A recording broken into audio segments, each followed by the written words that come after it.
Selamat berjumpa kembali dalam layanan audio Sahabat Seperjalanan. Hari ini adalah hari Senin 1 April 2024. Tema renungan saat teduh kita dengan judul Air Mata Pertobatan. Firman Tuhan terambil dalam Ratapan 3 ayat 48 sampai 50, ayat 55 sampai dengan ke-56. Air mataku mengalir bagaikan batang air karena keruntuhan putri bangsaku. Air mataku terus-menerus bercucuran dengan tak henti-hentinya, sampai Tuhan memandang dari atas dan melihat dari sorga. Ya Tuhan, aku memanggil namamu dari dasar lubang yang dalam. Engkau mendengar suaraku. Janganlah kau tutupi telingamu terhadap kesahku dan teriak tolongku. Mari kita berdoa.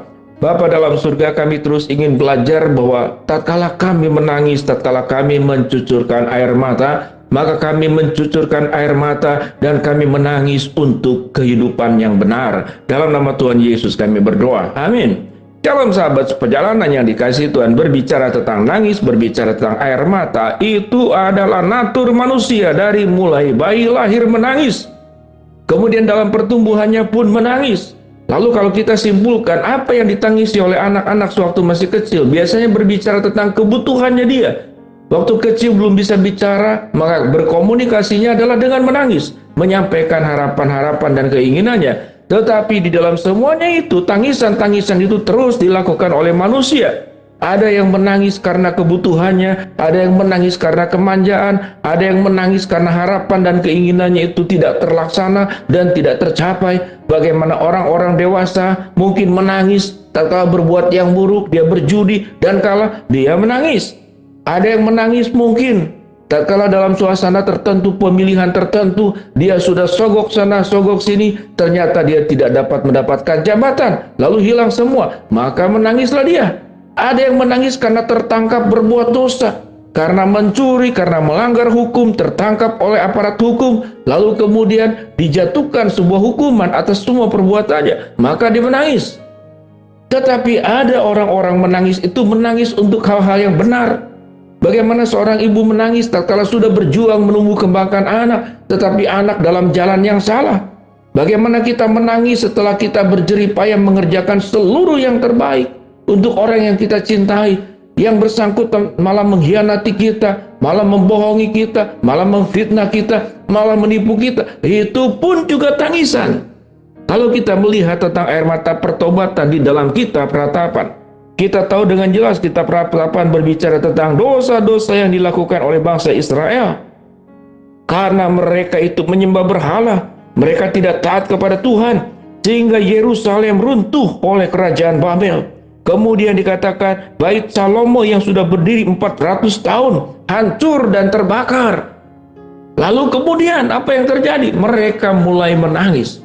Kalau berbicara tentang ratapan-ratapan daripada tangisan-tangisan bangsa Israel, bisa saja tangisan karena Tuhan menghukum, tetapi bisa juga tangisan karena dia menyadari bahwa mereka sudah melakukan perkara-perkara buruk, perkara-perkara yang berdosa, lalu datang kepada Tuhan. Tangisan dan air matanya kita sebut saja tangisan dan air mata pertobatan. Tangisan dan air mata memahami bahwa yang sudah dilakukan selama ini adalah kekeliruan, yang sudah dilakukannya selama ini adalah keberdosaan, yang dilakukan selama ini adalah melawan Tuhan, dan kemudian mengikuti keinginan dan nafsu sendiri. Tetapi kalau kita berbicara air mata apa, tangisan apa yang disukai oleh Allah, yang pertama adalah air mata pertobatan. Itu disukai oleh Allah. Allah suka bukan karena kita kesusahan lalu menangis, tetapi Allah menyukai air mata pertobatan. Lalu air mata pertobatan itu untuk kepentingan siapa? Tuhan tidak berkepentingan dengan pertobatan kita.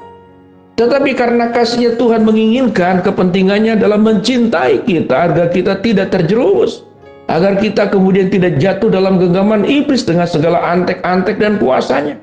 Tujuannya apa? Tujuannya untuk kebaikan kita, agar perjalanan hidup kita di masa sekarang dan masa akan datang, dalam hidup dan matinya kita tetap ada di dalam kebaikan, kita tetap ada di dalam kebenaran, kita tetap ada di dalam jalan-jalan Tuhan, yang semuanya itu akan menjadi berkat keindahan yang luar biasa kepada setiap kita masing-masing, karena kita berjalan di jalan yang benar.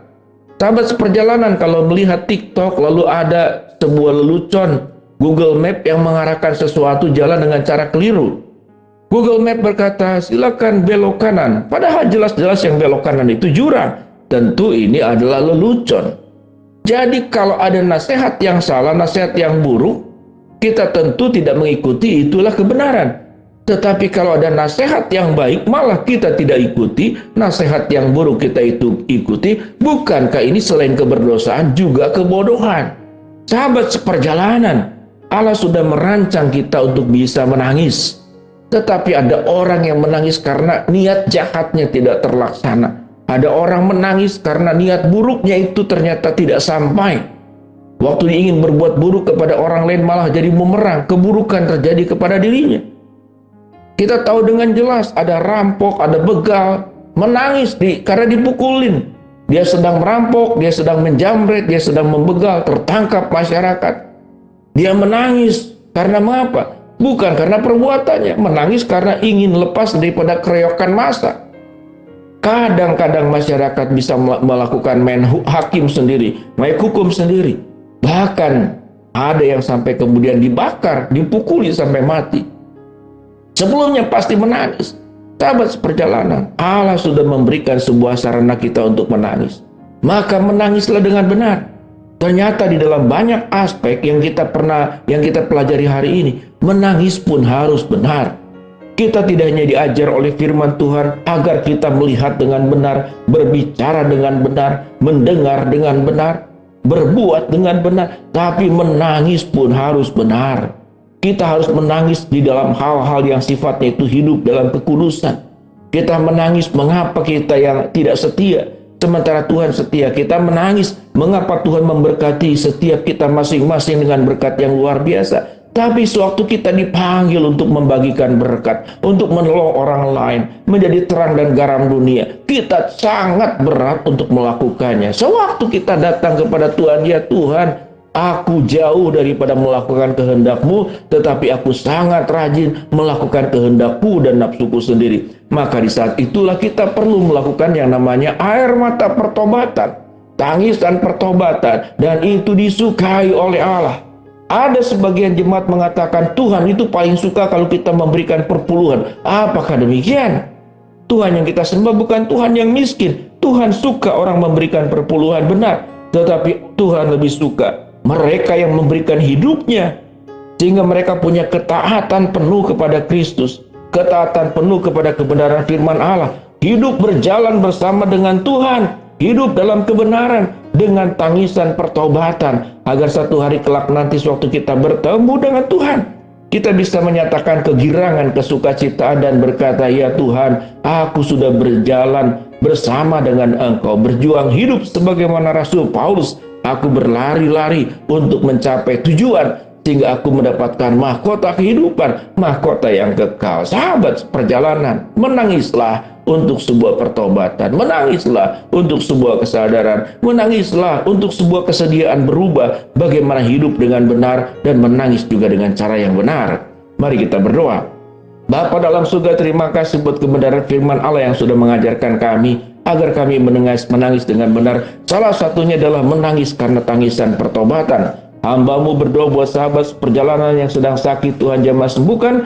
Sahabat perjalanan yang sedang menghadapi masalah, Tuhan bukakan jalan. Sahabat perjalanan yang sedang berdoa mengharapkan sesuatu, Tuhan kabulkan dengan cara dan waktunya. Tuhan, di dalam nama Tuhan Yesus kami berdoa.